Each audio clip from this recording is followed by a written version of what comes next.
Will a feared book damage Hillary's presidential hopes? We're in week 2 of Democrat Hillary Clinton's presidential campaign, and, thanks to a New York Times article about a yet-to-be-released book, her family's financial interests are under increased scrutiny. The book in question is Clinton Cash, the untold story of how and why foreign governments and businesses help make Bill and Hillary rich, and it's fairly clear from the title exactly what conclusions author Peter Schweizer draws.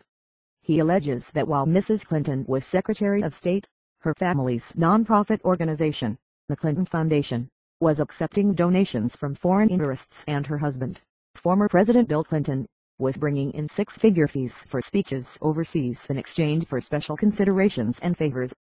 Questions about the propriety of the foundation's donation policy aren't new.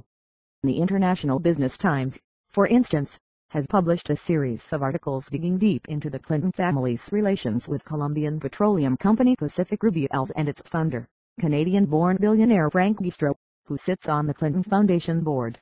Word of this book has been bubbling in conservative circles for a while. Kentucky Senator Rand Paul has been alluding to the big news ever since he launched his presidential bid in early April.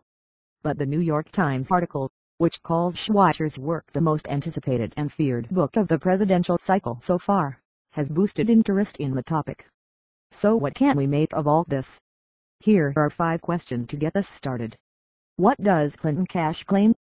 Schweizer's book isn't scheduled to be released until May 5, so the quotes being circulated have been provided by Amy Koshik of the New York Times, who has seen the preview copy.